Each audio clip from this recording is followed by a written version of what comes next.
नाम की स्तुति हो। मैं परमेश्वर का धन्यवाद करता हूं आज इस सवेरे के समय में यह अवसर दिया कि मैं आपके साथ में वचन बांट सकूं, और साथ ही साथ मैं WCDC का धन्यवाद करता हूं इस दैनिक वचन कार्यक्रम के द्वारा आपसे जुड़ सके और वचन बांट सके।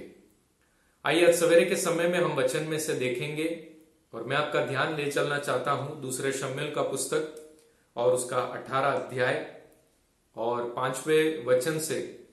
यहां पर जो एक घटना दी गई है उसके बारे में हम मनन करने जा रहे हैं। यहां पे वचन ऐसा कहता है, राजा ने योआब, अबीशै और इत्तै को आज्ञा दी, मेरे निमित्त उस जवान अर्थात अबशालोम से कोमलता करना। यह आज्ञा राजा ने अबशालोम के विषय में सब प्रधानों के सब लोगों के सुनते दी। यह वचन हमें ऐसा बताता है कि राजा दाऊद ने 3 मुख्य सेनापतियों को और जितने भी प्रधान थे और सभी सैनिकों के लोगों के सुनते हुए एक आज्ञा को दी, और वो ये आज्ञा थी कि उसके बेटे अबशालोम के प्रति कोमलता दिखाने के लिए। हालांकि इस समय घटना इसके पीछे की जो कहानी है वो ऐसी है कि राजा दाऊद को देश निकाल कर दिया गया है, वो अपने राज्य से बाहर है।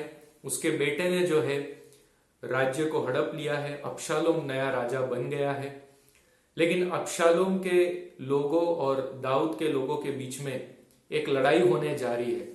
अबशालोम के जितने भी साथ वाले लोग हैं उनका कहना ऐसा है कि दाऊद को खत्म कर देना बेहतर है, और इसलिए दाऊद अपनी सुरक्षा के लिए वो यहां पर जिस जगह पर है वहां से अपने सेनापति, अपने सैनिकों को आज्ञा देता है कि जब वे युद्ध के लिए जाए अबशालोम और उसके लोगों के विरुद्ध में, तो उसके बेटे के प्रति कोमलता दिखाए। अबशालोम चाहता है कि दाऊद मर जाए, परंतु दाऊद अपने बेटे के विषय में कोमलता रखने के लिए कहता है, और युद्ध शुरू हो जाता है।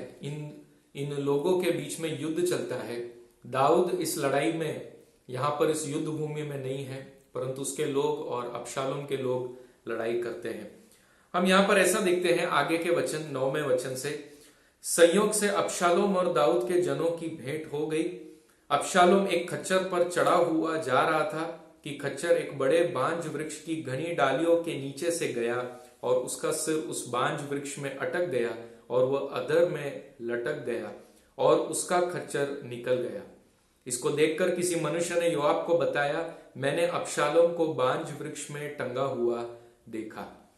तो युद्ध के बीच में कैसी परिस्थिति आ गई कि अबशालोम जो है एक बांज वृक्ष के डालियों के उस भाग में फंस गया। उस जिस खच्चर पर वो जा रहा था वो खच्चर नीचे से निकल गया और वो टंगा हुआ रह गया। और एक मनुष्य ने आकर योआब को इसके बारे में जानकारी दी, जो दाऊद का सेनापति है।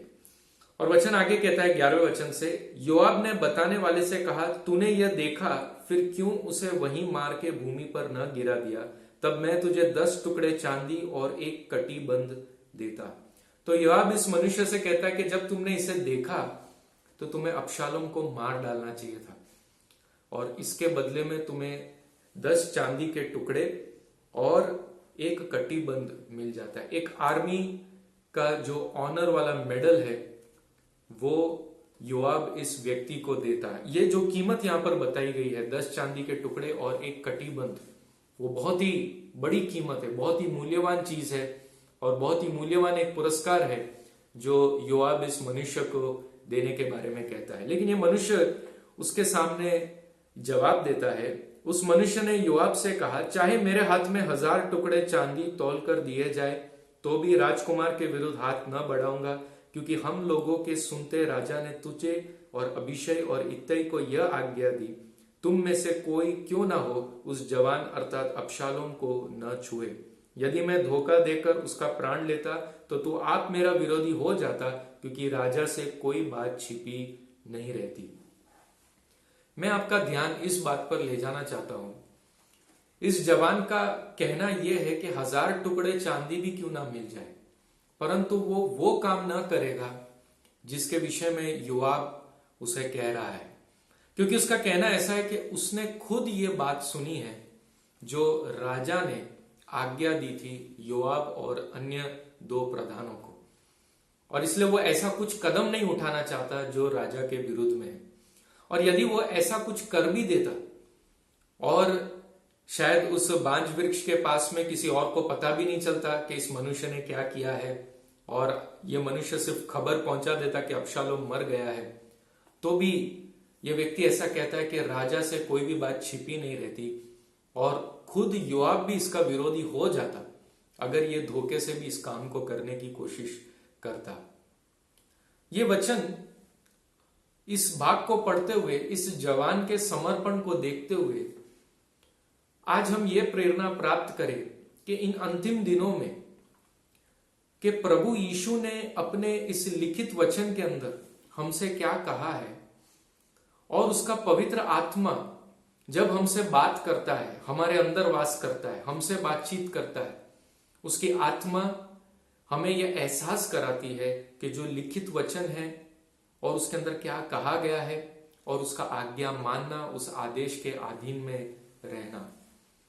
और कई बार ऐसा हो सकता है कि योआब जैसा व्यक्ति जो दाऊद की सेवा कर रहा है, और इन अंतिम दिनों में ऐसे हो सकते हैं कि जो सेवक प्रभु यीशु की सेवा करते हैं, कई बार प्रभु से आज्ञा पाने के बावजूद भी वचन को मरोड़कर, बदलकर, उसके अंदर अपनी लाभ की बातों को जोड़कर, जैसे कि योआब चाहता था कि अबशालोम मर जाए, अबशालोम का खात्मा हो जाए, ताकि आगे और कोई राजनीतिक तकलीफें नहीं हो। योआब का खुद की कुछ मनसा थी और वो उसको पूरा करना चाहता था, चाहे राजा दाऊद ने जो भी आज्ञा दी हो। लेकिन इस जवान का कहना ऐसा है कि उसने खुद राजा दाऊद से सुना है। हम इनसे 2-3 बातों को सीखे।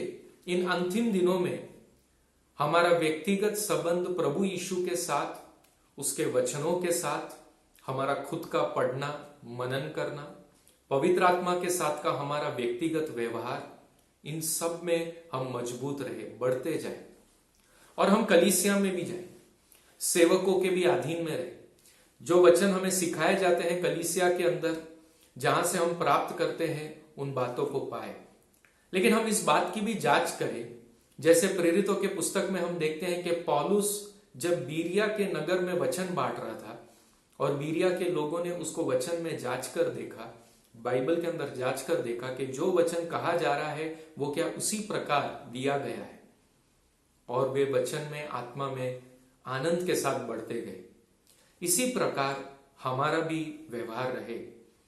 हम भी जांचे, क्या वचनों में इस प्रकार लिखा गया है? क्या बाइबल हमसे ऐसा कहता है?